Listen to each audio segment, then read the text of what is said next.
हमने जो इनविटेशन आपको एक्सटेंड की थी उसमें क्लियर कट दो चीज़ें हमने मेंशन की है। एक तो ये कि जो नेशनल कॉन्फ्रेंस सरकार ने 1 साल कंप्लीट किया है उस पर हम बात करना चाहते हैं। दूसरा जो बड़गाम में बाई इलेक्शन हो रहे हैं उस पर बात होगी। आप सबको मालूम है कि इलेक्शन से पहले नेशनल कॉन्फ्रेंस के लीडरशिप बिलखुसूस उमर साहब और फारूक साहब किस तरह वोकल थे फॉर रेस्टोरेशन ऑफ स्टेटहुड और फॉर रेस्टोरेशन ऑफ आर्टिकल 370।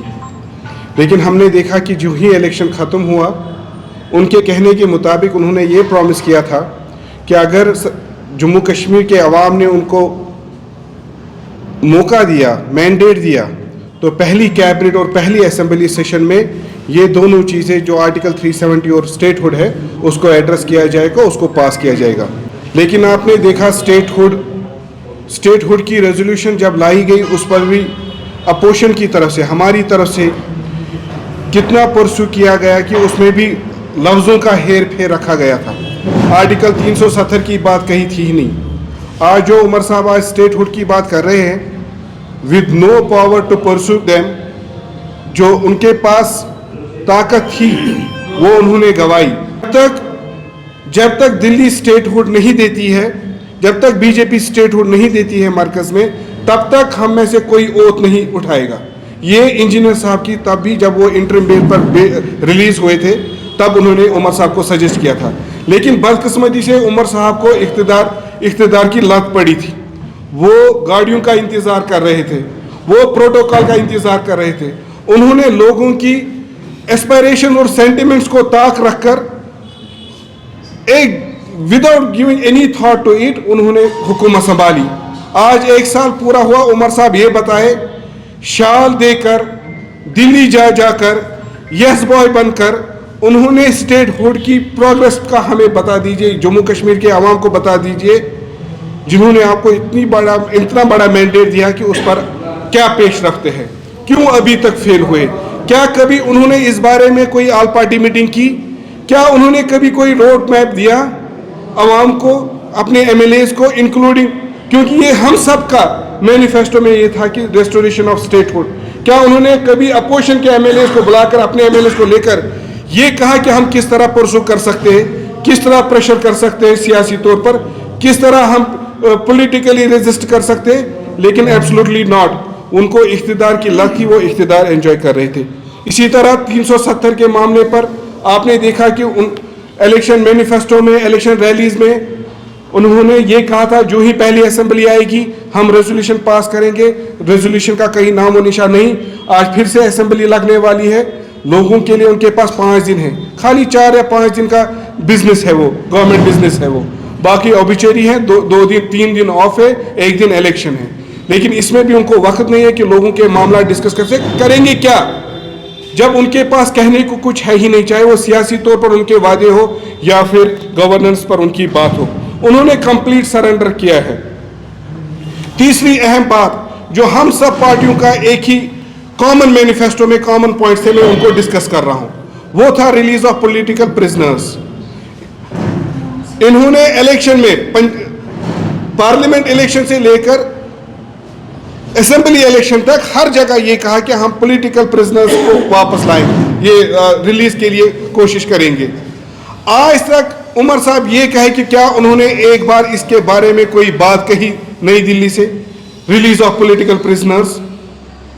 बाकी की तो दूर की बात, वो अपने कुलीग जो एमपी बारामूला इंजीनियर रशीद साहब है, जो 18 लाख वोटरों की रिप्रेजेंटेशन करता है, जो 40% कश्मीर की आवाम को रिप्रेजेंट करता है, उन्होंने अपने कुलीग के बारे में एक अल्फाज नहीं बोला।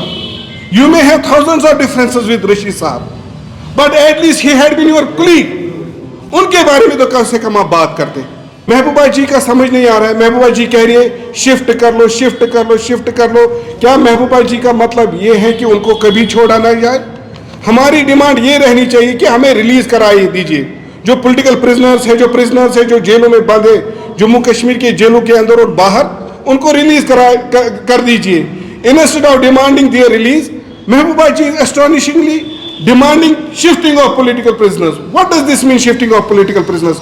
आप उनको जेल में ही खत्म करना चाहते हैं महबूबा जी। आपने देखा कि किस तरह तनवीर सादिक साहब ने प्राइवेट मेंबर्स बिल को अपलोड किया। तनवीर सादिक साहब चीफ स्पोक्स पर्सन है नेशनल कॉन्फ्रेंस के, सरकार के तर्जुमान हैं। सरकार के तर्जुमान को प्राइवेट बिल लाने की जरूरत क्या है? और वो ट्विटर पर उमर अब्दुल्ला से रिक्वेस्ट करते हैं कि आप हमें इसको पास करा दीजिए। क्या उमर अब्दुल्ला और chief spokes person national conference को आपस में राब्ता नहीं है? क्या वो एज एमएलए होके भी उनको अपनी पार्टी में चलता नहीं है?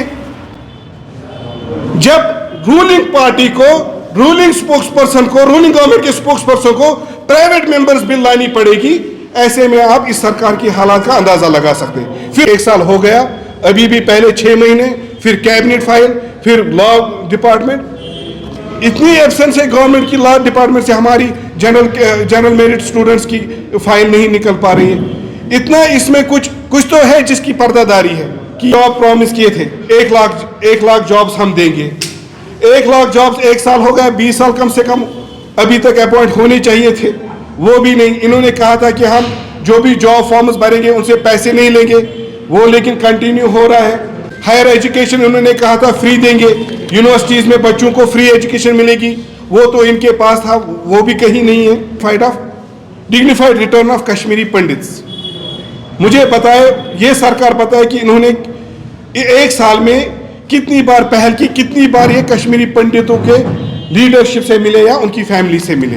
क्या उन्होंने इस बारे में कश्मीरी पंडितों से बात की? एक तो वह कश्मीरी पंडित जो यहाँ से निकले हैं, दूसरे वो कश्मीरी पंडित जिन्होंने यहाँ से हिजरत नहीं की है, क्या उन्होंने उनसे पूछा कि आपको क्या प्रॉब्लम है, क्या तकलीफ है आपकी? फिर तीसरी बात यह है, जो प्राइम मिनिस्टर एम्प्लॉयमेंट पर लगे हैं, प्राइम मिनिस्टर पैकेज में यहाँ कश्मीरी पंडित लगे हैं, क्या एक बार भी इस सरकार के किसी भी नुमाइंदे ने या सरकार ने उनसे कोई बात की? ऐसा लगता है ये सरकार कहीं है ही नहीं, खाली फ्री गैस। सतीश शर्मा जी ने लास्ट ईयर इन्हीं दिनों कहा था कि हमने सारा फाइनलाइज कर लिया है, चीफ मिनिस्टर साहब आपका अनाउंसमेंट करेंगे, न्यू ईयर गिफ्ट होगा। पुराना न्यू ईयर तो हो गया, नया न्यू ईयर आ रहा है, अभी तक फ्री गैस कहीं है नहीं। फ्री इलेक्ट्रिसिटी पहले कहा 200 यूनिट सबको मिलेंगे, फिर असेंबली में फिर ये कहा कि हम AY वालों को फ्री ये देंगे इलेक्ट्रिसिटी, लेकिन आज आप देख रहे हैं कि AY BPL सारे इस मुसीबत में फंसे हुए हैं। जिनका एक ही कमरा है उनको भी 1500 बिल आती है, जो बाहर बेचारा रेडे वाला है, हैंड टू माउथ है, उसको भी 2000-2500 बिल आती है। वो जब बेचारा अपने फैमिली को मुश्किल से रोजगार दे रहा है, वो ऐसे में 1500 और 2000 रुपए कैसे बिल अदा करेगा? वेजर्स, कॉन्ट्रैक्चुअल्स जो है, एडहॉक है, उनकी रेगुलराइजेशन के बारे में अभी तक कोई बात नहीं की है। या SPOs की आप देख रहे हो किस तरह उन बेचारों का क्या हाल है, उनके बारे में कोई बात नहीं। कुल मिला के अगर आप ये कहें कि ये कंप्लीट फेलियर है, NC गवर्नमेंट का अगर दूसरा नाम आप कंप्लीट फेलियर रखेंगे, NC's thy name is a failure, तो गलत नहीं होगा। इनके आप बडगाम बाई इलेक्शन प्रोमिनेंट जो सोशल एक्टिविस्ट है, उनके फादर ने भी काफ़ी काम किया है टफ टाइम्स में, जब यहाँ पर टर्माइल था, वायलेंस थी, तब भी उन्होंने काम किया था लोगों के, सरफराज खान। उनके बेटे नज़ीर अहमद खान साहब को हम आज अपना नॉमिनेट करते हैं अवामी इत्तेहाद पार्टी की तरफ से हल्के इंतखाब बडगाम के लिए।